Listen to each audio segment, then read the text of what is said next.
Welcome to Lead with Thanks, the bite-sized interview series from Thankbox, where we spotlight leaders who know that appreciation isn't just a nice to have, it's a game changer for workplace culture.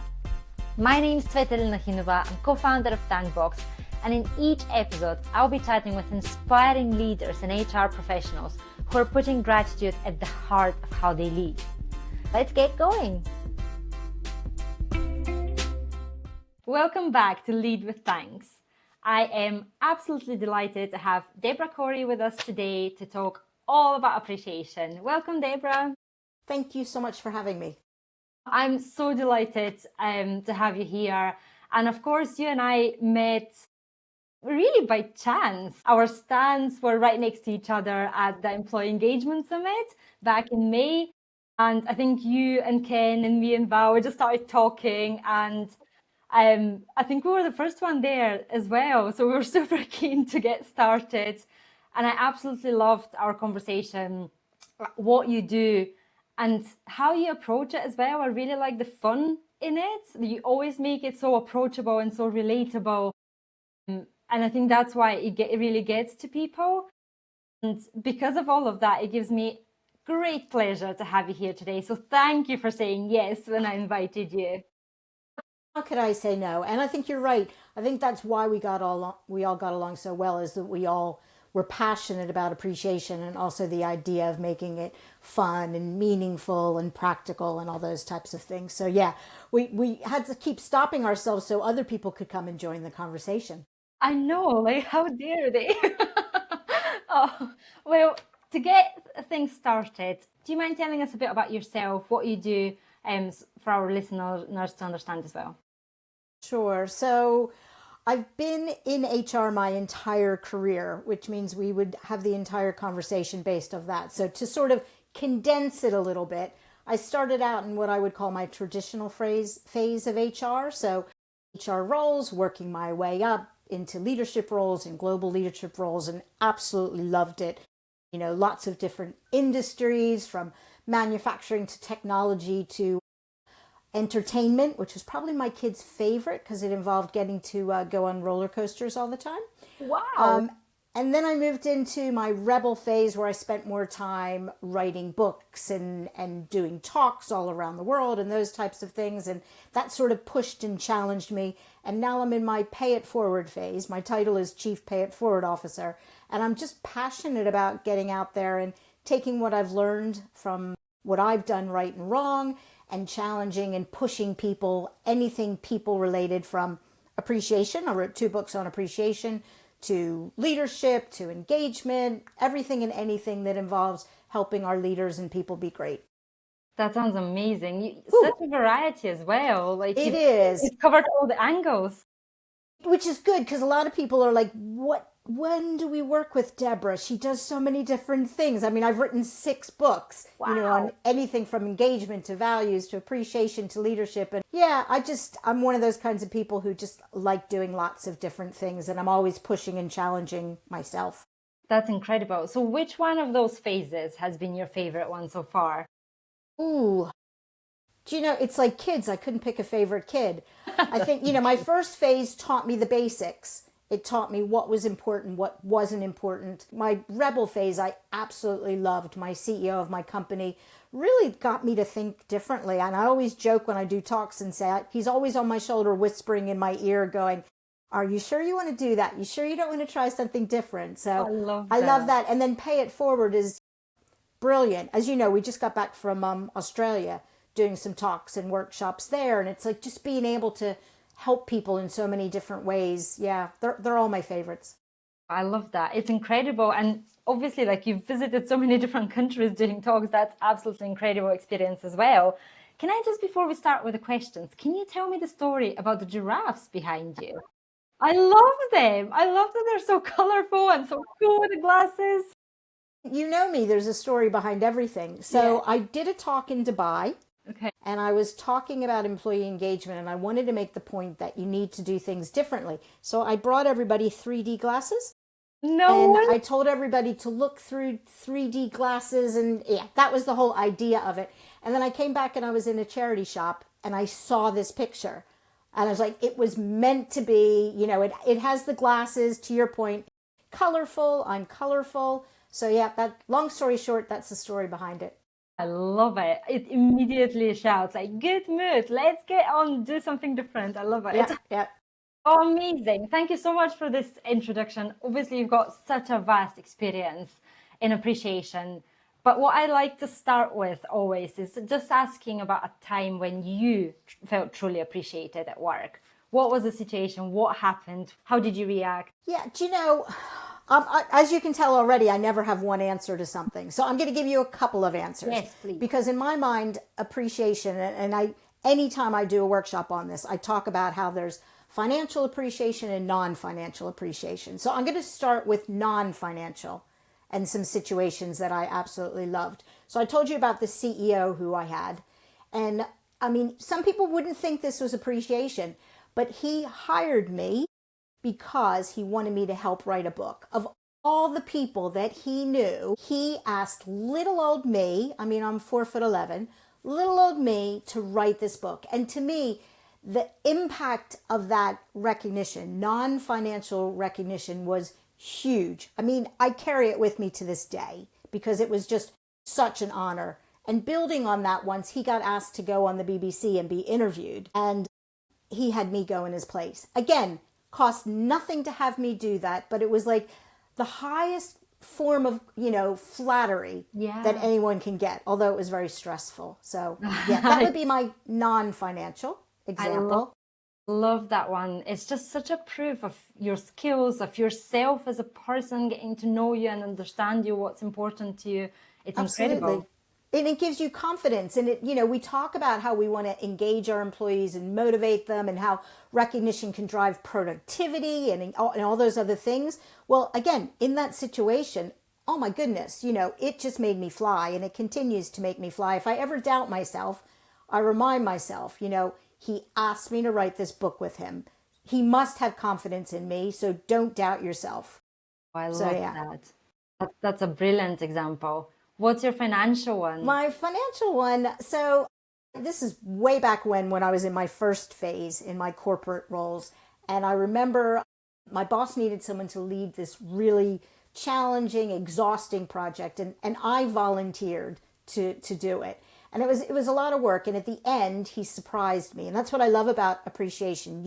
I didn't do it because I was going to get a bonus at the end. I did it because my boss was great. I wanted to support them. I wanted to support my company. And at the end, he surprised me by sending my husband and I away for a weekend at a hotel. Wow. And it was so good that, like, at the end, my husband's like, why don't you volunteer to do this again? Or everyone else was like, if she got that next year, I'm volunteering. So, again, from the impact, from a well-being perspective, it was great because I needed it at the end. I needed something to just get over it. And then also it just was such a lovely way because it, what I like about appreciation is it shows the employee that you see them, you value them, like he knew that I was having, a really hard time and I needed to rest. And I thought it was great that he did that for me. It's incredible hearing about leaders like that as well, who actually consider the person behind just the job that's getting done. I love hearing, because everyone's so quick to judge the leaders, right? Yeah. But I think it's really important to stop and appreciate the ones who get it right. And in this case, your leader got it right. What made you volunteer for the job? Well, I'm just one of those kind of people. I volunteer too often, but yeah, no. And again, I think I was very engaged. My boss was brilliant. I would do anything for my boss. And, to me, that's what a great leader is you follow your leader up the hill, down the hill, around the hill, all those types of things. But he was brilliant in giving me the award, because he included my husband, because he, again, going back to, he saw me. He saw it was having an impact on my husband too. And I can remember, because I was living in London at the time, and I was working such crazy hours that I would normally walk through Hyde Park. But because of my hours, it was locked half the time because I was starting so early and ending so late. So sometimes my husband had to meet me because he would think that it wouldn't be safe for me walking by myself. So again, I think it was really smart of my boss saying, you know what, I'm not just thanking you, I'm thanking your husband for lending us to you for the time of this project. That's incredible. I love the awareness that your boss had of you, not just at work, but your wider family as well. I love that. Absolutely. Can Oh, I that's, give another example? yeah, go for it. Absolutely. And this is only because, and I know you know this yourself, I think you can, like we talk about when you genuinely feel appreciated, happiness chemicals are released. And I believe that the same thing happens when you give appreciation. Happiness chemicals are released.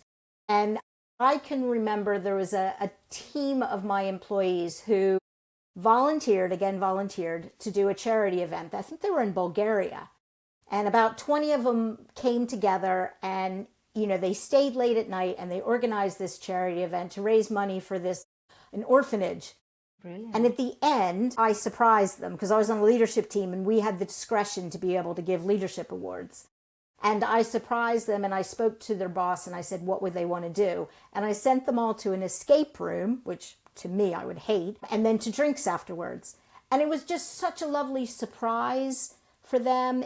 They didn't volunteer for that reason, but it was a way just to thank them. And to me, again, it was just a very special memory for me.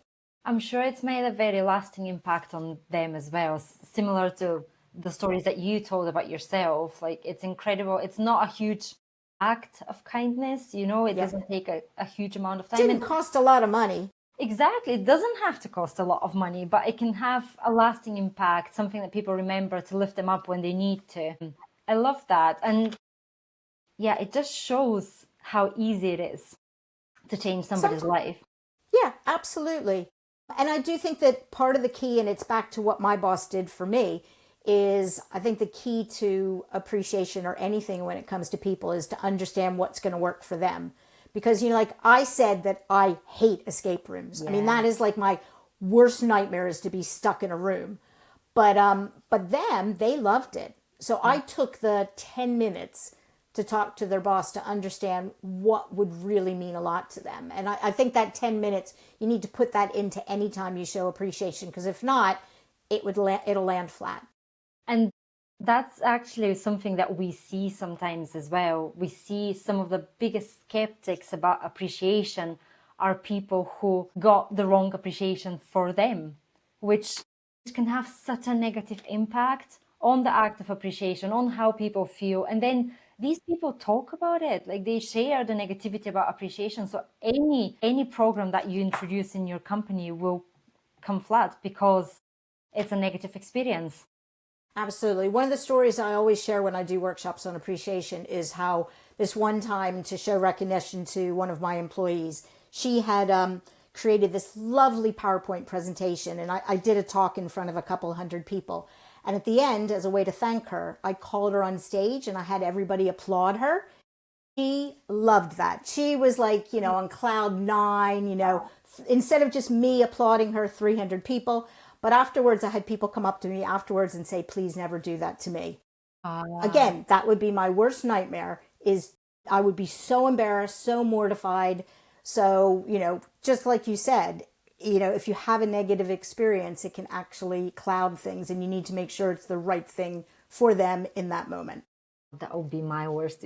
Yeah, see, but you know what? I love getting on stage and speaking. Yeah. But I get it. I would be mortified being called on stage for something like that. So no, I completely get it. On the other hand, Ken, very first talk, Ken, who works with me now, he's my husband and business partner. You know him. I love Ken. The very first talk we did was in Croatia in front of 800 people. And I knew he would love this. So at the end, I had the 800 people applaud him. And he was just like, oh yes, thank you.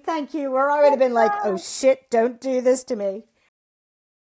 I love that. Well, actually, I think Val wouldn't like it either. But No. yeah, there's definitely I mean, that's exactly it. You have to understand the people behind it. Absolutely. So do you think leaders take the time to understand? What do you see working in companies in terms of appreciation? Yeah, I think sometimes, like anything when it comes to people, we just have this one-dimensional approach. You get this one thing, you think it's going to work all the time. And that's why one of my books is called See It, Say It, Appreciate It. And it's that mantra about, seeing it, looking for it, then saying it in a way that's meaningful for that person and showing appreciation. So teaching people the art of it, because it genuinely is an art, appreciation. It's not that hard, but it's making sure that you follow those steps, helping them understand and train them, because I've learned the hard way. I said that's why I'm pay it forward. I share my mistakes. I've designed these beautiful recognition programs, all singing, all dancing, and then I wonder why it doesn't work. And it's because I've either not designed it with my people in mind and my leaders in mind, or I haven't trained my leaders and my people on how to do it right. I had that, funnily enough, Bulgaria. I remember nobody was using our recognition platform in Bulgaria. And I went and did a visit, and I'm not pointing fingers, but can you help me understand why you're not using it? Mm-hmm. And they explained that, it wasn't something culturally they were used to. Mm. So I added an extra day on my trip, and we spent a whole day training on it, and it completely changed. What did you change, if Just you don't mind? helping them understand why it was important, what it looks like, how to do it. So take them through the whole process. And they were just uncomfortable with it. Either they had never been recognized, they had been recognized in the wrong way, and they were against it.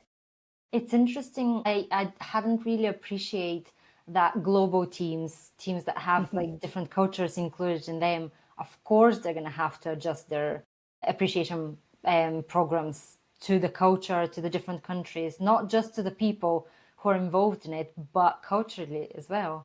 Yeah, I mean, like some countries, I remember designing a global program once before, and I think it was Japan. Now we're talking like 20 years ago, and things have, I think culturally we're amalgamating a bit more. But they told me that it would not be right to do individual recognition. Culturally, that's just not what you do. And this was retail. So it was like what we would prefer is recognizing teams and groups and things like that. So for them, I adapted our program so that culturally it would be accepted, because again, it goes back to what they want. And they all would have been really embarrassed. It just wasn't something culturally where you pick one person.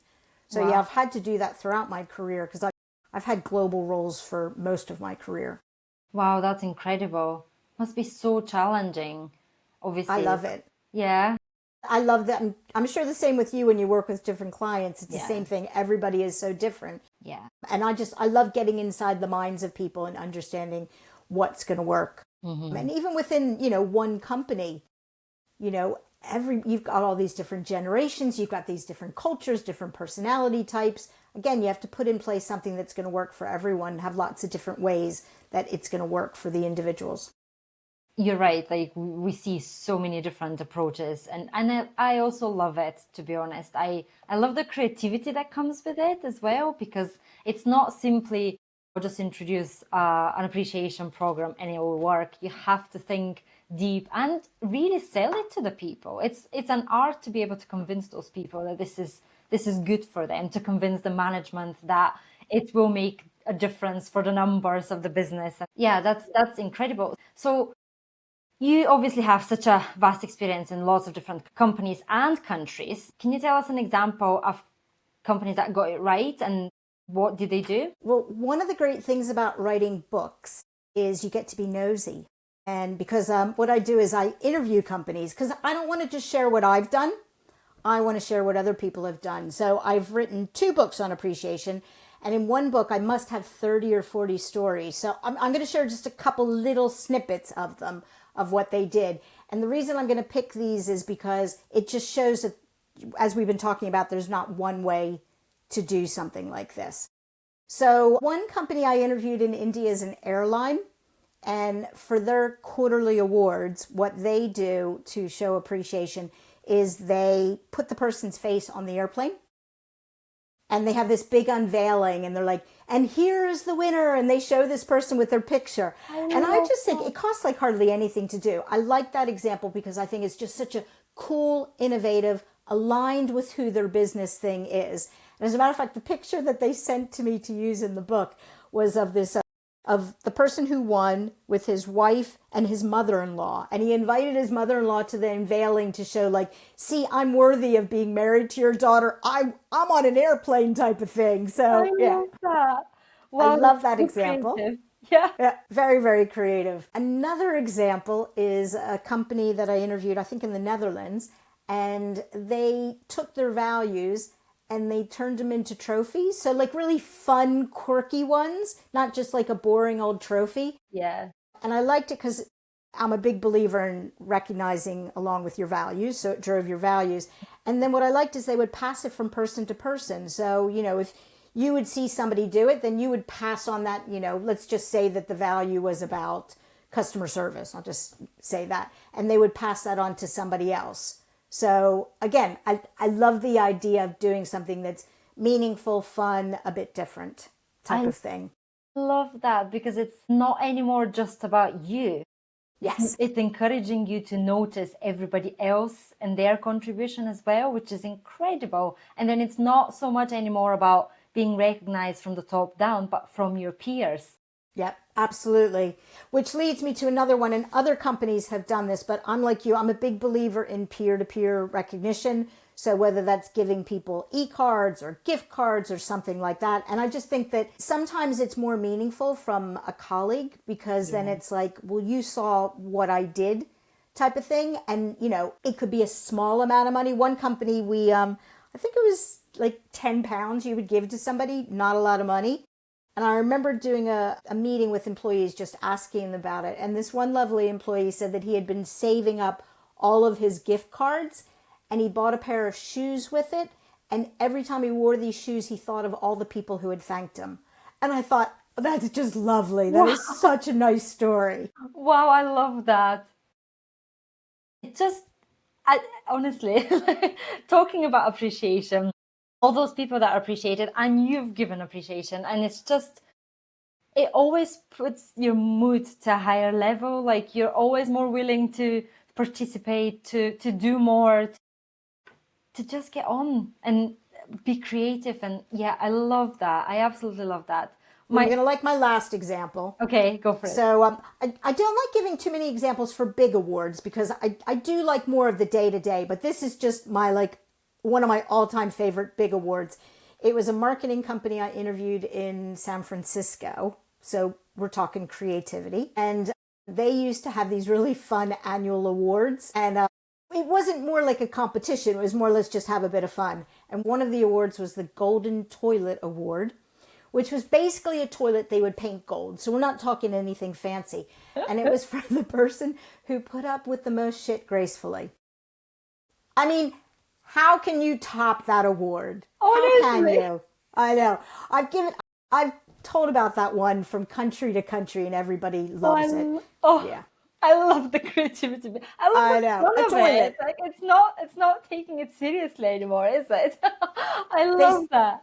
They sent me a picture of it, and the picture they had, the person had put, like, they'd used it as a flower vase. Okay, might as well. It will make them smile every single time. Exactly. I love that. Oh, wow. Yeah, honestly, creativity in HR is just brilliant. Yes. Yeah. Wow. These are enough stories. Incredible examples. I love them so much. And I hope when our listeners hear them, it'll get them thinking of what they can do differently. In your own way. In your own way. To me, that is the key, is doing something unique to you. I was just meeting with the company on Monday to help them redesign their recognition program. And I'm like, I'm going to tell you what other companies do, but I do not want you to do that. You need to do it in your own unique way. And they're like all excited about it. Okay, we're going to come up with the next one that's going to be in your book. That's a great ambition. I love it. Oh, wow, that's incredible. Yeah, I love that as well. That's how I get creative. I love hearing other people's stories and see what can I do. It's so motivational to hear that people have got it right. It kind of tells you, okay, I can do the same. I can get it right for my team. Absolutely. And that's why half of my books are stories, because, it's all well and good for me to give you this framework. I'm a big believer in giving people tools and frameworks, but then I want to open up your creativity by sharing stories. And it's interesting. I remember my book on engagement, somebody came back to me and said, well, that's not, because the book is the Rebel Playbook. And they said, that's not really rebellious. I said, but it's rebellious to them. Every company is in a different stage. You can't challenge that. I think it's rebellious. Yeah, that's amazing. And everyone's going through a different stage, everyone's time. You just have to adapt to your situation right now. I guess my last question to you is, if somebody wants to start giving appreciation today, what is the easiest thing they can start with? So when I design recognition programs, it's like a recognition pyramid or a ladder. And the bottom is the everyone, everyday, non-financial or low financial. If I was designing a program, I would start there. Because as you go up, it's more like quarterly and annual.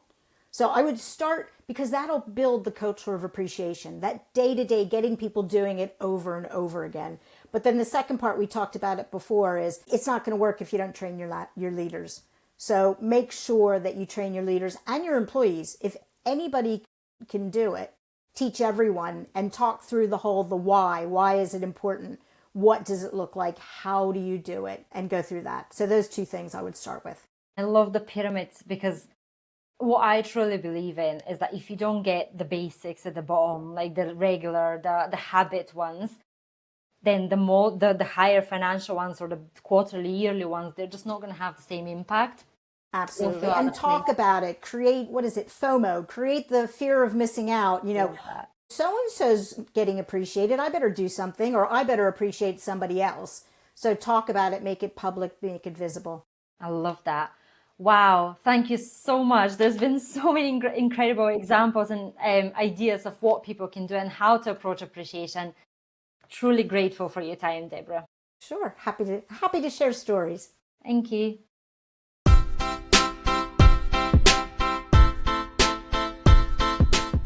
Thanks for listening to Lead with Thanks. You've heard so many brilliant examples of how appreciation can make a difference in people's lives. If you found this episode helpful, make sure to share it with your colleagues and follow us on LinkedIn for more daily insights. If you want to put gratitude into action right now, send a thank box and make someone's day. Until next time, keep leading with thanks.